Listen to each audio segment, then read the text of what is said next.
I sat in the audience for the 1000th time watching my annoying sister Mara's talk show. I was just about to fall asleep when suddenly a spotlight shone on me. There she is, my twin sister Brooke. Come help us play the game, sis. Wait, what? Before I could say a word, the audience started chanting my name and my parents nodded at me encouragingly. Mara was waiting on stage with her guest star, who was some famous model. So, Brookie, you and Iris are gonna play the card game War, and whoever wins breaks an egg on the other's head. Can I jump off a building first?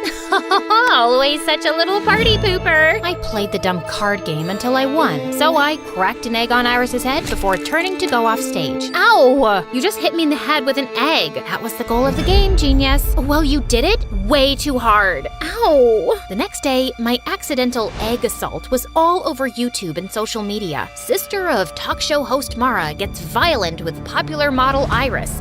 So melodramatic. My life wasn't always like this. I'd never asked to live in the public eye. All of this started when my bimbo sister got her own show a year ago and became a child millionaire. Then here I was, just trying to get through high school without punching or kicking walls. Hi, I'm Brooke from Manhattan, and this is my story. But before I rant about my drama, please like and subscribe. Everyone at school brought up the stupid talk show incident. Look, it's Mara's extra crazy sister Brooke. Should we refer to her as the egg beater? I can beat an egg over your head, but don't worry, I'll avoid smashing your new nose.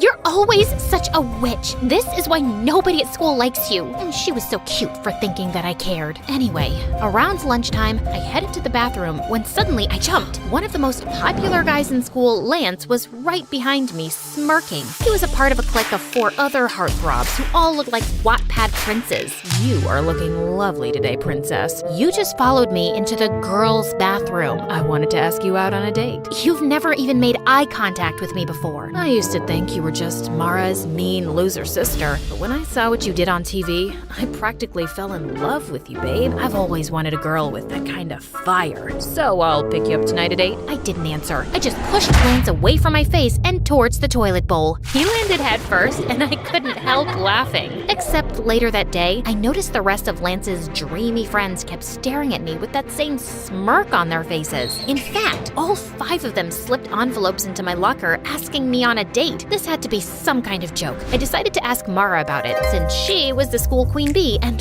full of gossip. But surprisingly, Mara didn't know anything. Then later that night, she gave me some crazy news. She'd invited all 5 of those guys to come onto her talk show, where she'd set up a competition over who could win a date with me without even asking me. So what if they're just hitting on you for a joke or a bet? It'll be so much fun. You've never been on any kind of date, and you're in the 12th grade. Please. I finally gave in, but I knew those boys were up to something, and if they were gonna mess with me, I was gonna mess with them too. On the night of the show, I sat center stage behind a table while the 5 idiot heartthrobs lined up behind a rope. Each of them had 30 seconds to impress me. After you pushed me into the toilet, I went and bought you flowers. I also have chapstick to put on before kissing you for our date. Too bad your breath smells like a sewage drain. Next! If you were my girlfriend, I'd take you to a restaurant right on the ocean and buy a giant ice cream sundae with ice cream makes me puke. So, I used to be an underwear model, but then I'm embarrassed for you. I had this flown over from Japan. No! By the time the 5th guy, Zeke, came over, I was already exhausted. Then I noticed he was holding a guitar. Oh my god. Brookie,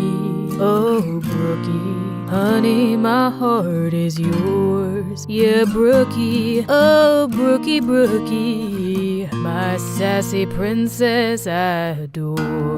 The audience went wild, and I wanted to cringe. But for some reason, I found myself smiling. So when it was time to choose the guy I'd go on a date with, I chose Guitar Boy Zeke. I just had to remember that he probably didn't really like me, and if he was planning on humiliating me, I had to beat him at his own game. So when I met Zeke for our picnic date, I came wearing my mom's wedding dress. What's that you're wearing? A wedding dress. That way, we can imagine what it'll be like when we get married one day. Ever since the talk show, I've fallen head over heels for you, and after that song you sang for me, I know now that you feel the same way. I'd hoped the guy would run scared and crying, but instead, he laughed. I must have really won you over with that song I played you. I'm not done with you yet, Prince Charming. During our picnic, I sat on his lap and made him feed me every bite of food and hold the water cup up to my lips. And when he turned to get a napkin, I started fake crying hysterically. We were staring into each other's eyes, but you looked away. Is it because my eyes are ugly? Or are you breaking up with me? I have nothing else to live for now. You are so extra. I know what'll cheer you up. Let's have a romantic dance. Wait, what? Before I could say a word, Zeke turned on classical music and pulled me up to dance. He started spinning and twirling me around and even threw me in the air. God, he was crazy. Later on, Zeke drove me home, but he said he needed to stop at his house first for something. I decided then I'd confront him. Look, I know you're either dating me because you bet your friends money or you guys want to humiliate me as a joke. Either way, I'm just telling you, I didn't fall for it. I told those guys you'd be too smart to trick. It was Lance's idea to bet money on which one of us can win you over. I never wanted to do it, but I couldn't tell Lance that, because whatever Lance wants, Lance gets. Zeke then told me his dad and Lance's dad were friends, and because Lance's family was rich, his dad was going to pay for a music college Zeke got into. Therefore, he could never afford to ever piss off Lance. And don't tell Lance I said any of this. Please, just let me tell him you fell for me and you asked me to be your boyfriend. I really want to go to music school. Come on, you don't care what anyone thinks, and you're already unpopular and barely have any friends, and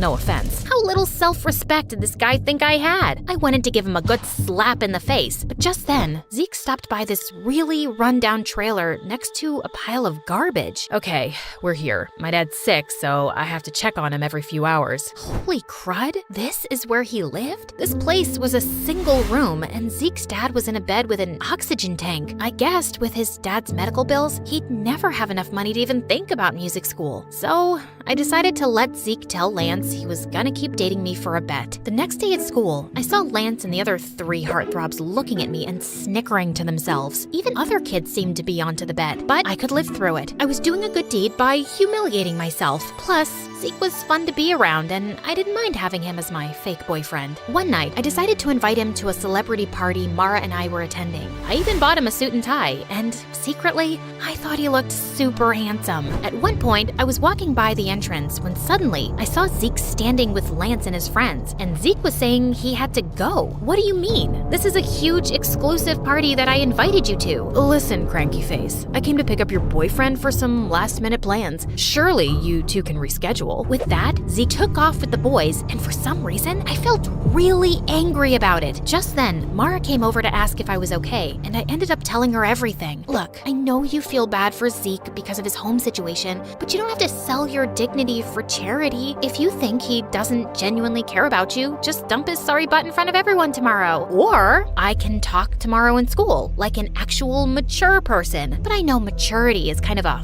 foreign concept to you and the other kids at school. Okay, listen, sis. You've never had any real friend or boyfriend before, and I'm at the top of our school's social ladder. I know how to deal with these things. I can handle this myself, thanks. Just because I don't date a different guy each week doesn't mean I need boy advice from you. So on Monday at school, I headed to the bleachers at lunch where I knew Zeke practiced guitar, except he spotted me first and immediately came over to hug me. I am so sorry about what happened at the party. Lance decided at the last minute that he wanted to have a betting party. Kids at school are betting on how I'm gonna break your heart and everything. I realize this may be going too far. It's going way too far. I tried to do a nice thing for you, but you're totally taking advantage of me. Also, how long are you gonna be Lance's slave for? Can't you get a scholarship to the school or something? No, I'm not talented enough. It's cool. I'll tell Lance the truth and stand up to him. I'll just find something other than music that makes me happy. Zeke turned to walk away, but I just couldn't let him give up his friends, his reputation, and his dreams. So I told Zeke I'd help him apply for a scholarship because even though he didn't believe in himself, I knew he was talented enough to get one. And 2 weeks later, he got accepted. You just made my dreams come true. Brooke, no one has ever believed in me like that before. You're amazing. Zeke suddenly picked me up and spun me around, which made me feel butterflies. After that,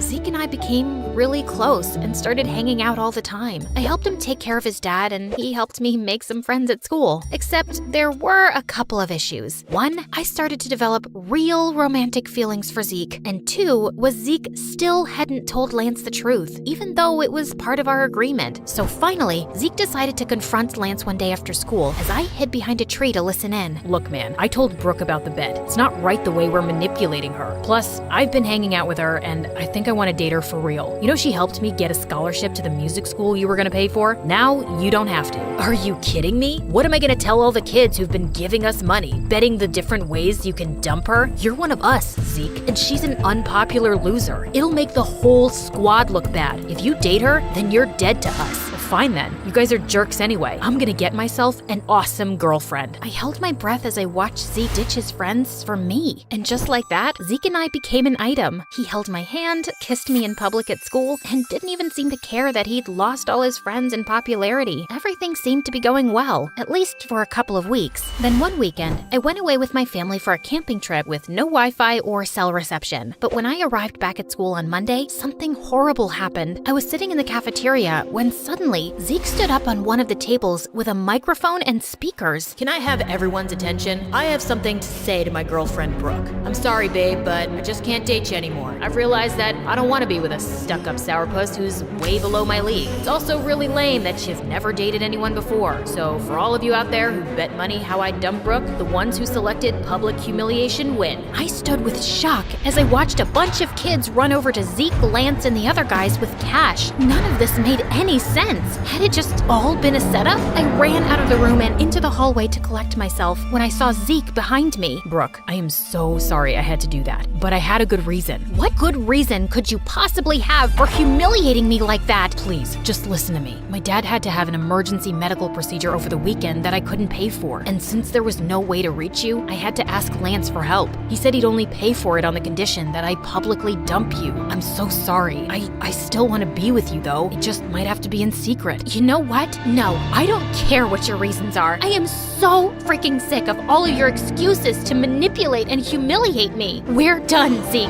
That night, I refused to let myself cry. Zeke didn't deserve my tears. I didn't need any cowardly idiots in my life anyway. The next afternoon, I was studying in the library when I decided to take a break for some coffee and MSA videos. But while I was relaxing, Lance suddenly sat down next to me. Ooh, MSA. I watch them on TikTok all the time. Let me help you pick an episode. If you come anywhere near me or my computer, I'll squeeze your head until your brain pops out. Oh wait, I forgot, you don't have a brain. Probably why you watch MSA on TikTok instead of YouTube. You know, YouTube, the site for smart people. Wow, Zeke must really regret dumping you. Yeah, about that. I know it was you who forced Zeke to break up with me. Why do you have to go around messing with his life and mine? The way you and your friends bet on me and tried to break my heart for fun? How sick do you have to be to want to do something like that? Maybe some people just enjoy messing with other people's lives. You should ask your sister. After all, the whole betting game was her idea. Lance got up and left, leaving me very confused. What did he mean by that? He was probably just messing with me, but I still asked Mara about it, and she got really quiet. Okay, it's true that it was my idea, but let me explain. I just felt bad because our whole lives, you've lived in my shadow. I have everything.